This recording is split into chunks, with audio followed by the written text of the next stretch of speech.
Even the kids, who seem to have a lot of freedom, their lives are pretty controlled. So what I try to do on my shows is to have kids come out on top. They're the smartest ones in the room. They're the ones in charge. We try to cast very real kids who have raw talent. I was 21 and thinking, when this head of the class boat ride ends, I don't want to fade off into the sunset. I want to keep working.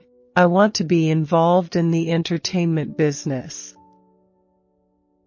Right when I moved to LA, I started writing. I wrote some screenplay. I'm sure it's terrible. But I wrote a screenplay by myself. When I first moved to LA, I had no friends. I didn't know anybody. I just sat in a little studio apartment, and I wrote a screenplay. Really, when people put together the highlight reels of the classic moments, from Friends, Seinfeld, Cheers, even MASH, they're full of broad slapstick comedy. Call it cheap or lowbrow, but it works, and it works for people of all ages. I couldn't, and I wouldn't have the long-term friendships and continued loyalty from so many reputable people if I'd mistreated my actors of any age, especially minors. I'm very willing to defend creative things that I believe in. Over the years, I've grown and matured as a producer and leader. I don't want to be an old man someday and look it up and see some episode of one of the shows I did and go, ugh, and be disappointed in myself. I took a break to take care of a lot of stuff that I'd let go by the wayside for decades. I never interacted with actors in any way, texting or otherwise, that should make anyone uncomfortable. By the time I was on TV, I was 19, but I played a kid, and they treated us like kids, so it's almost like I was a kid actor. Basically, we were considered props who spoke. Delegating is something that I don't do as much of as people wish I would. Casting is what I put at the top of the heap in importance to any show that I do. Everywhere I go, kids are always, I want to be a star, I want to be on TV. As everyone who works for me knows, I almost never let the girls wear ponytails on my shows. It's fun to intentionally write bad dialogue. It's not so fun when you do it, but didn't mean to. If there is anything I've learned about kids today, and I'm not saying this is good or bad, it's that they all want to be stars. Publicity ultimately means bigger ratings. We work hard to make a good show, and it's exciting to be recognized by a third party. Jerry Trainor is one of the funniest people on the planet. Many shows in television have tried to do a web element, and usually it's dumb. iCarly has set the bar in television and internet. I don't think there is a better example. That may be the most significant thing about it. Sometime in the early to mid-90s, 8 p.m., television went away from family to being Friends, and you really don't want your 10-year-old watching Friends. I think the networks used to try to program for kids and family. By the mid-80s, I was an actor.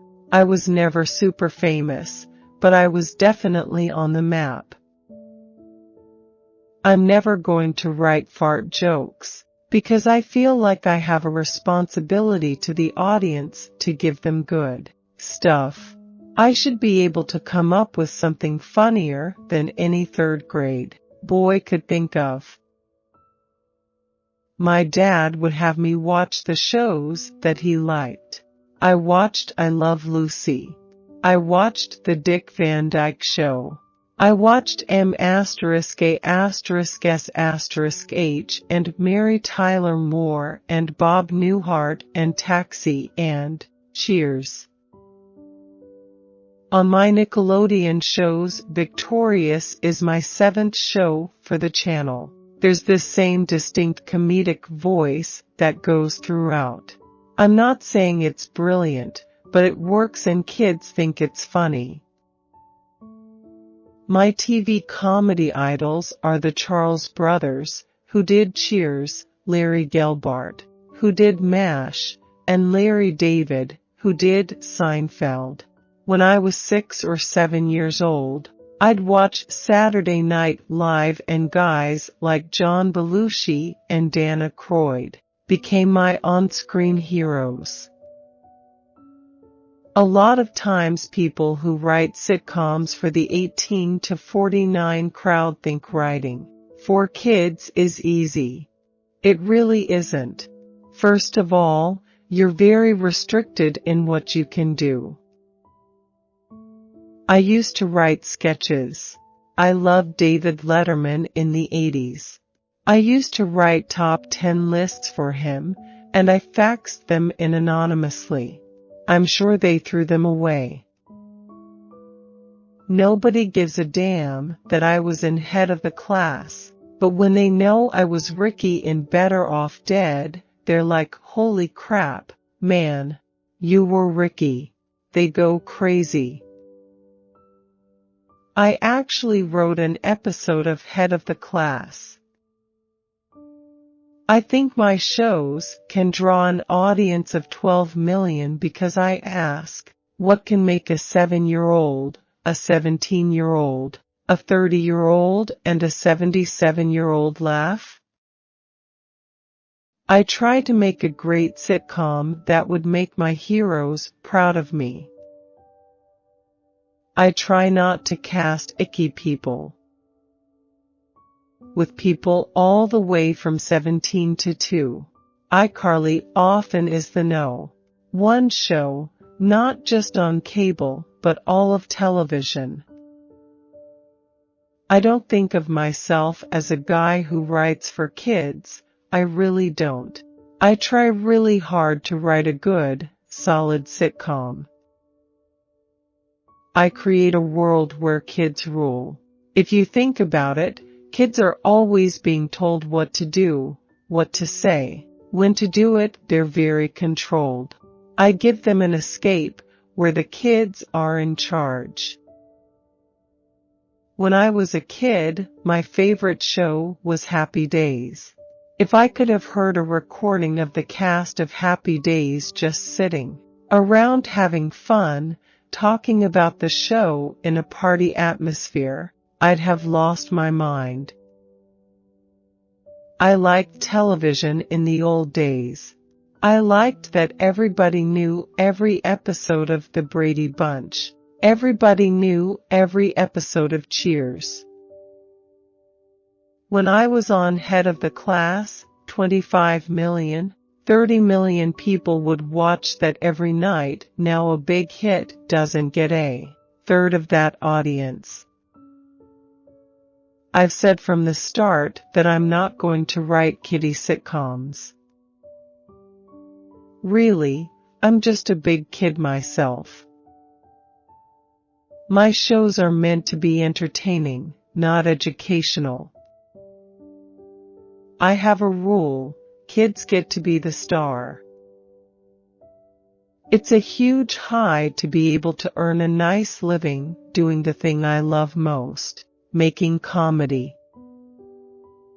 What I loved about TV when I was a kid was that no matter where you came from, or who you were, black, white, rich or poor, you knew the same shows.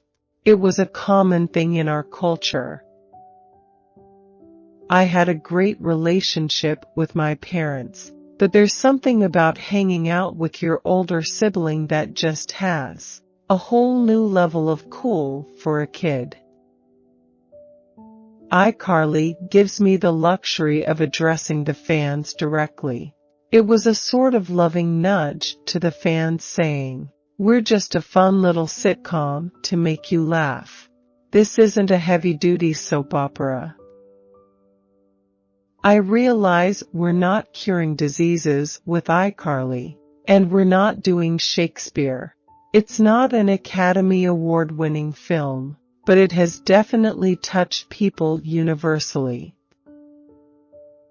That's the goal with TV, to make something that everybody likes and that gets remembered forever. You don't want to hang out day after day with people you don't want to be with.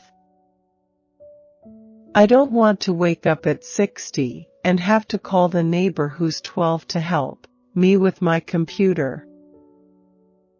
Having been on the other side of the camera gives me such perspective on what I'm doing. I think the most important thing I do as head writer of Kenan Kel and All That is make sure any jokes we do, any situations we approach are from a kid's point of view. I think so much of kids' television, kids' entertainment, is done by adults from a looking back point of view. If we come up with a really great joke that will make me laugh hard and would make my friends laugh, we pitch it aside. My friends and family would say I'm in an arrested mental state of development. Kids spend 7 hours a day in school, and they have their homework at night. I'm not there to moralize or to teach them right from wrong. We're there to provide something that is really fun, that's a diversion.